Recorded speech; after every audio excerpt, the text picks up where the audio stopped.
All right, in 3, 2, 1. Thank you for tuning in. I am Priscilla Mack, hosting Still Learning, Still Developing. And today we have our special guest, Simone Johnson. She's actually here for our spinoff, which is Aurora's Book Tribe, where we bring in authors and interview them. So her book is called Soul Tie. Simone.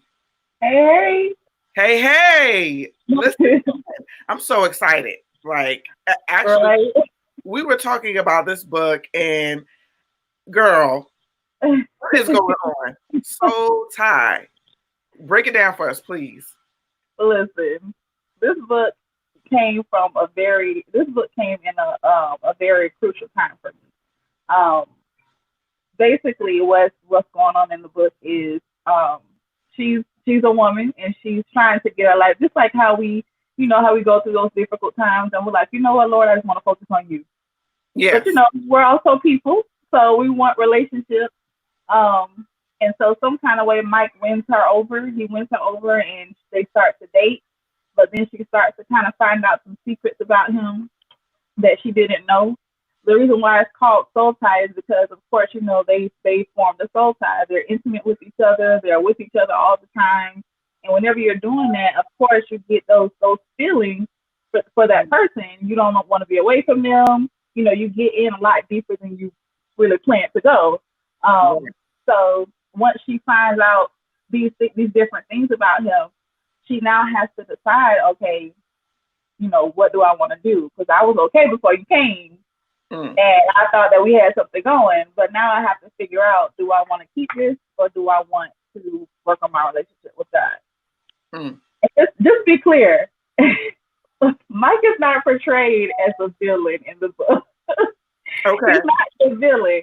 When you read it, you find that out when you read it. He's not the villain in the book, but certain things he just didn't take the right precautions to be with her. So Like mentioning that he was married. yes, he did not take the right precaution. He's trying to move on, and he's not. He doesn't say anything about the fact that he hasn't closed one door before he can open another. Right. I think that's important for that to be an upfront, Hmm. to give the other person that option to have that information. Yeah, Everybody is responsible for themselves. That's why it's exactly. probably best now, to sever those ties, whether Yep. even your soul is tied with your spouse and you want to move Yes. on, release that tie before you move on to the next thing and get Yes. tangled up with somebody else, and then you can't take the next step or do anything. You haven't resolved where you just came from. Yep. And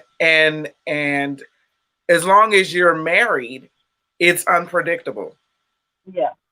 Yep. as to whether you're going to stay or go. So you're really putting another person in harm's way. Yeah. Mhm. Oh, you have no idea. So you read some Oh, people read you. this some people read this book and they got all the way to the end and they're like, come on. So, there are some things that happen. I don't wanna spoil it, but there are some things. It does leave it's a cliffhanger at the end. So it makes you wonder what's gonna happen next. But it's also not just like soul tie, but also in the book is there's a lot of advice given about marriage as well. The value of marriage because she's when you're in that place. One thing that we have to understand when we're in relationships, when we have a soul tie with somebody, is basically deception. You're being deceived into thinking that this is what God has for you, when all along God is trying to pull you away from that. But because you're so deep into it, it's hard to let go. So whether the person is married or not, there's always going to be some form of deception, which is what she's basically dealing with. Um, so she's dealing with this deception, and she's going to other people asking for advice.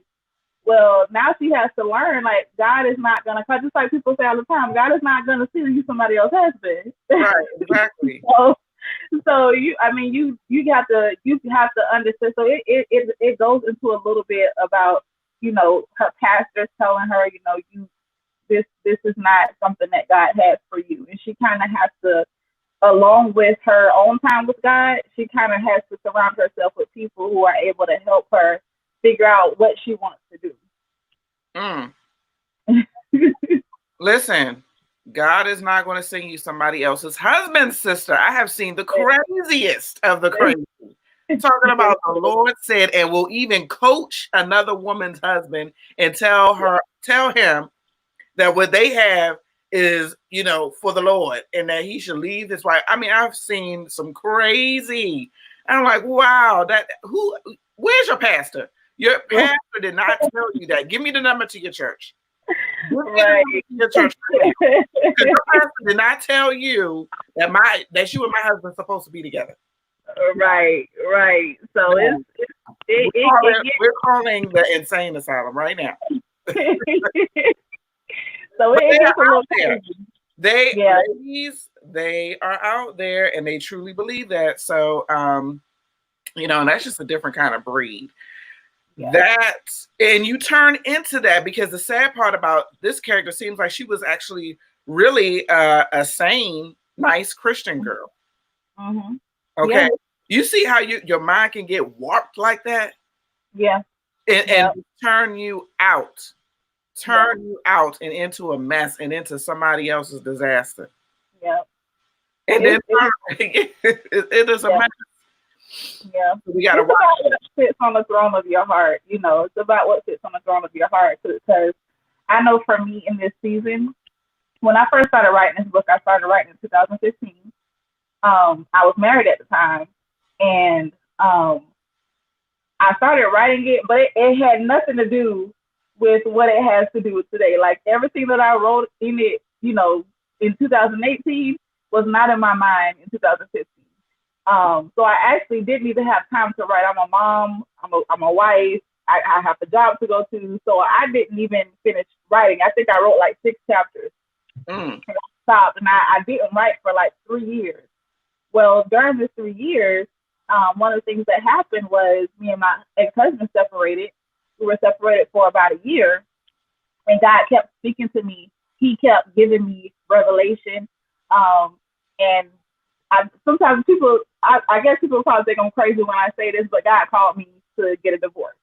And, you know, one of those reasons being our marriage started out as a soul tie, and it just never got better.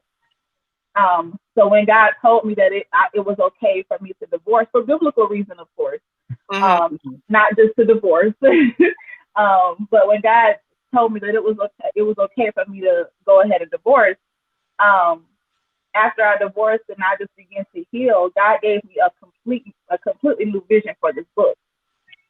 So when I started writing it, around the time when God gave me this vision, I knew that God was calling me to speak to women and men, you know, about relationships. Because God began to teach me the value of marriage, what it means to be a wife, how to be a wife, what it takes to be a wife, and how you are to go on your journey when you're single. God began to teach me that, you know, when you're single, that's your time to spend with Him, so that you can learn and be prepared to go into that next season.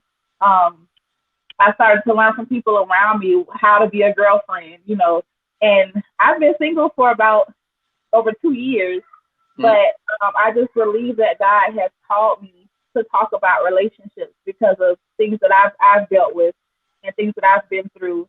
So this book is a birthing of things that God has been teaching me in this season. I'm glad you mentioned that, especially when you said that, you know, it may sound crazy, but God has told you, you know, shows you to get the divorce. I went through something similar, still going through it, but the thing that holds me, and a lot of women are still in a soul tie with their husbands, because the industry I am of church, my organization does not believe in divorce. You get married once and one time only. You can't remarry until your husband dies. And then there's a scripture for that in Matthew, and all of that hovers on your head.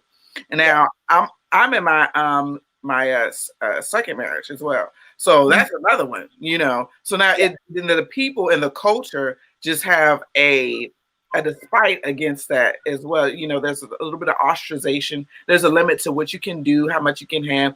Not even just in the kingdom of God, but just overall, it's like, how dare you succeed and do anything with your, you know, the orders of your marriage and stuff like that. So some women actually stick it out and remain in horrible marriages where they are not loved, where they are talked about. And these women are not, I mean, a lot of them are Christian women. A lot of them are very good women, lawyers, married to a mess, going out to conferences and talking to everyone, beautiful, educated, smart, hundreds of $1,000s of worth of education, and being knocked upside your head when you get home, or you don't know if you're going to catch an STD because you're trying to lay there and do the right thing and be nice. Yeah. You get what I'm saying? You know, and tying up with this person, and they tell you, just pray, you know, just pray for him. And I remember praying for my husband constantly. You know, I would do everything, open the Bible, light candles, walk the floor, worshiping, and all of that. And all I would get shown is why I need to leave. And it would get worse and worse and worse and worse. Yeah. Worse and worse. And God would say, didn't I tell you? Did I not tell you? And I'm thinking, well, what am I going to do? What is this going to be like if I make that move? And all the way until 1 minute I was standing and the next minute I was on the floor, if you know what I'm saying. So then, I mean, you know, after that, I finally took the step to at least separate.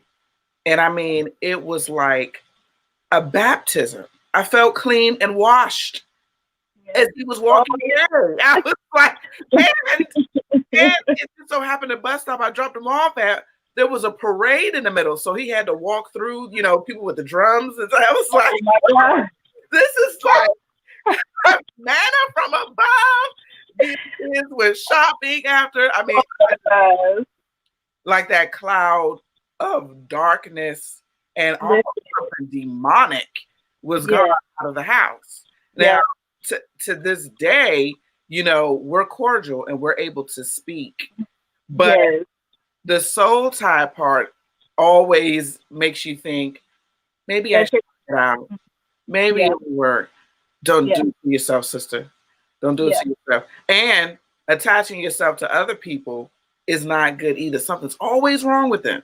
Yeah. So the devil always has a trap. It's bringing in more soul ties. Yes. You're bringing in more soul ties. And they don't appear that way. They come off nice. They can even be from your church, an old boyfriend, like, wow, this is a great refreshment. Yeah. No, it's not, girl. It is a trap. I have been trapped a couple times. Yes. Oh, sure. I've been in quite a few entanglements. Girl, that's why, you know what? I can't judge anybody that's talking about an entanglement. I'm just gonna say that.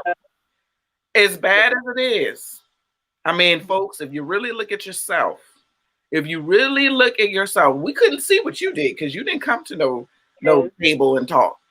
But if you really look at yourself. If I came to the table, they don't put me at a red table. People would be like, they would have threw me away so bad. I'd be dragged to the mud just like her. Yeah. But I understand. I completely understand and this is my thing. I never want to say, because this is just my situation. This is just my story. I don't ever say, oh yeah, if it's not going right, this divorce. No, no. Right. You gotta hear from God. God has to be the one to say it.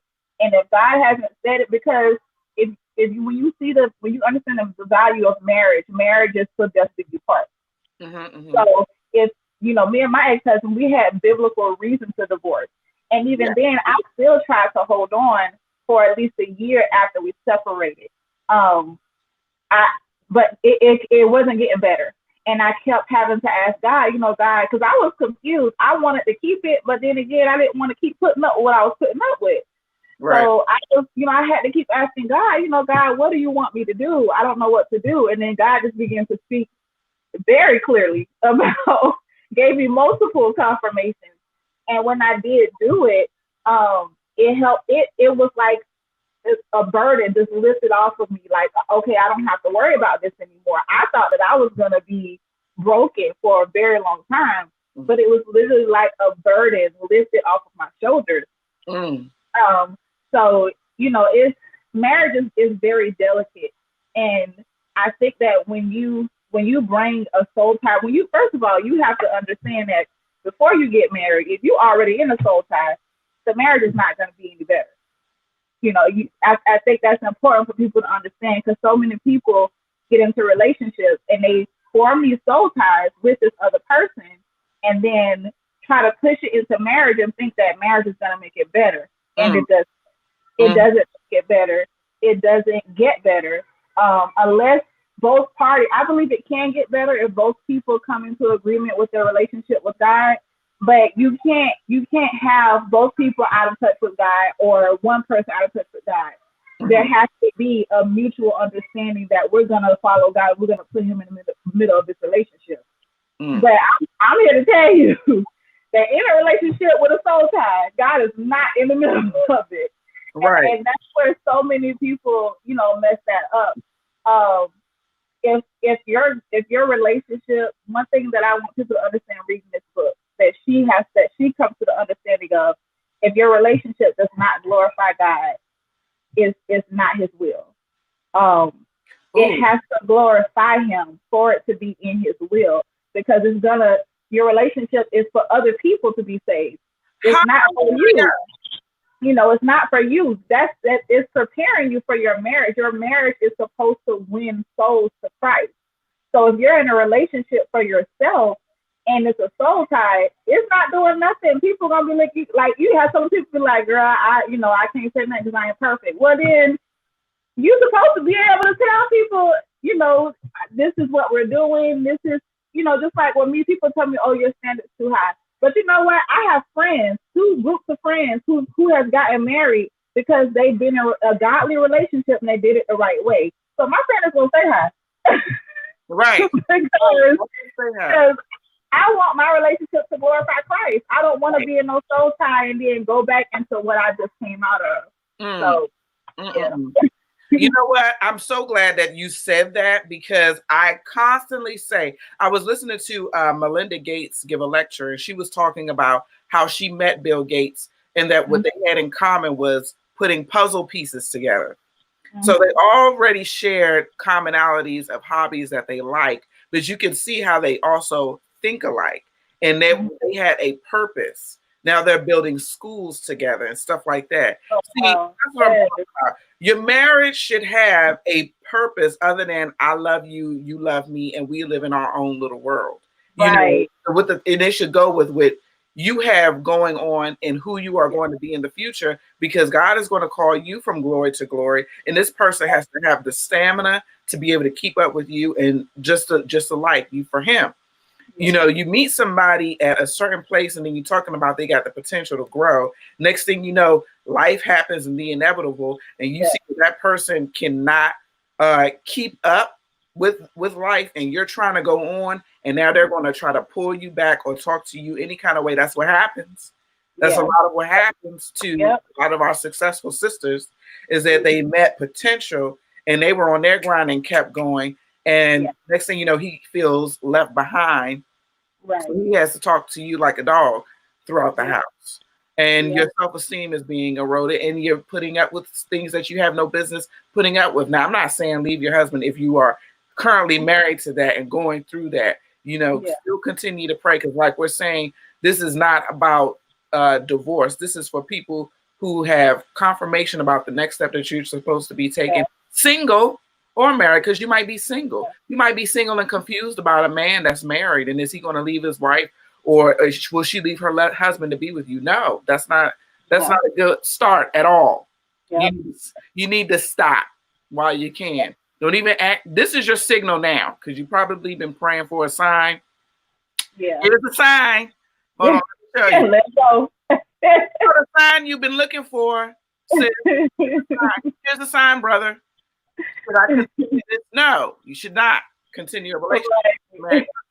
That's the sign.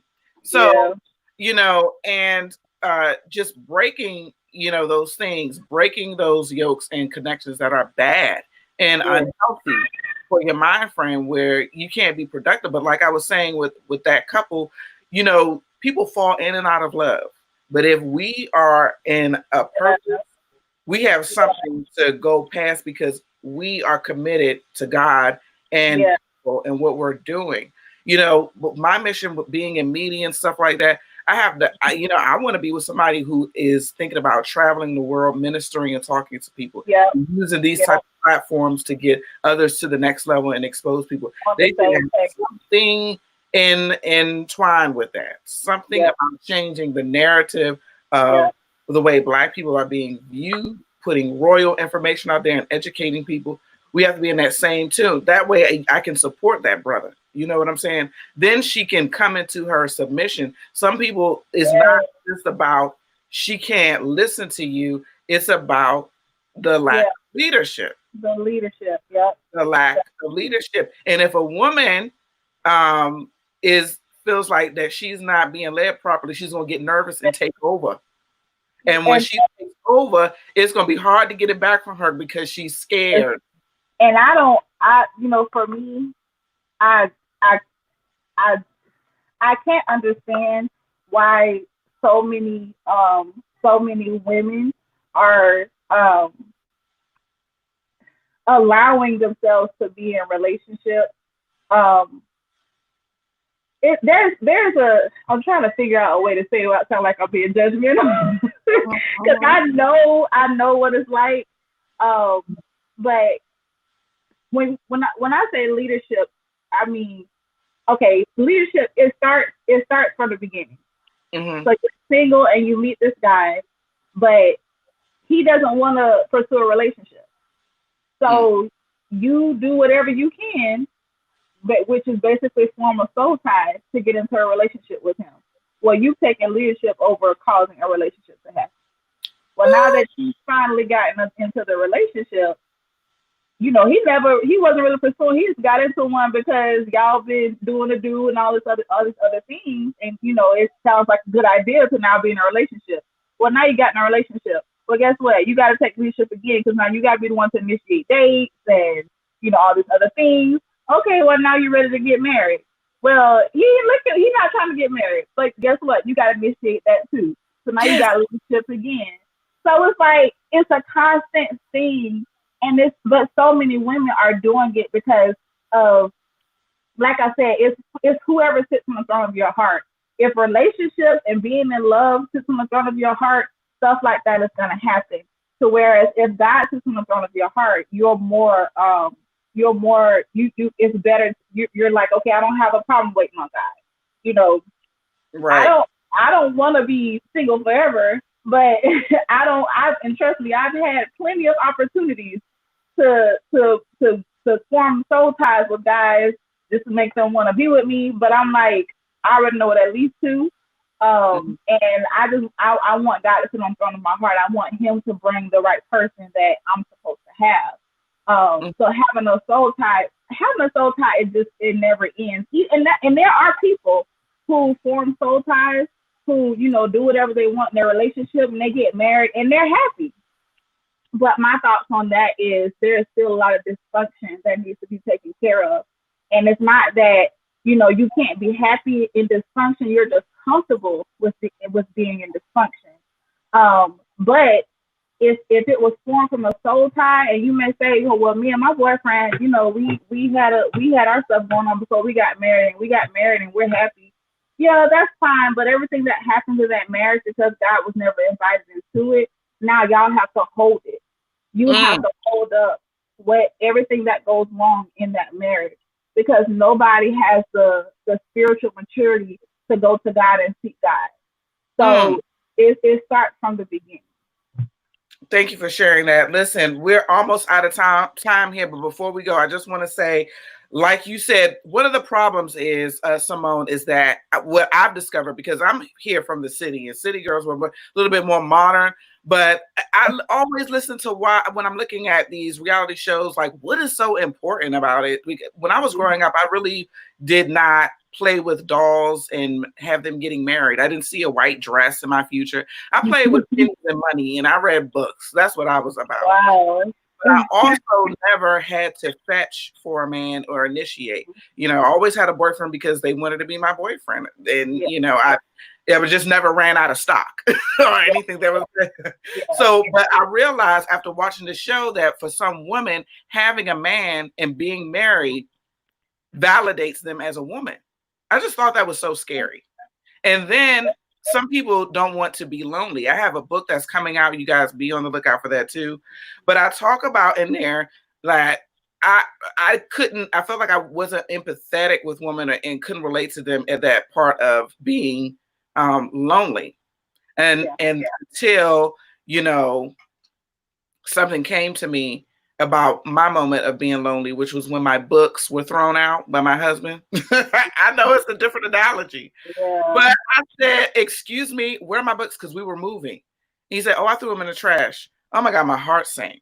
I was looking around. I mean, my library being empty with no shelves was the coldest feeling ever. I mean, I was just laying in the bed next to him, looking straight up at the ceiling, like, you know what? He could have jumped in the trash can for all I care. Not my books. Not my books. They mean a lot to me. And I said, Lord, if this is how women feel about a man, this is a terrible feeling to do all that you've done and come home and because you don't have a man, you know, that is a pressure for you. And if that is true and that is so, then that means that's what God wants for you. That's nothing to be ashamed about that. That is what God wants for you, and you should have it. Another thing is, meantime, consecrate and discipline yourself. Your waiting time may be because there are areas of yourself that you haven't gotten to know yet. You know, are you clean? Do you clean up around the house? Are you clean? Like, he's showing you certain things about this Boaz, and he's trying to structure you and frame you into what he would like, as well as working on him too. That may mean you don't want to pick somebody's underwear up every day off of the floor. You got to work on him too. And you don't, you know, in one of my blogs. Yes, and you're building your resume and yourself and your strength for things that you have, the two of you may have to go through in the future. And you need to come to the table with. You know, you want him to be healthy. He wants you to be healthy. All right. So, and then the initiating part, ladies, I've done it. Too many of us have. Sitting up there cooking and laying up with somebody all the time, trying to spin them up in a web. That mess backfires. So do it the right way and do it God's way. Do not do that. Yes, he will engage you. Yes, he'll be with you, but it won't be for long, honey. It'll be a short soul tie, and we don't want that. We want an everlasting rope. We want a long journey with the Lord, with your spouse, and with a man and a woman of God. No soul ties. Exactly. That's all we got. So thank you, Simone, for joining us. Thank you. All right, I'm going to end that broadcast.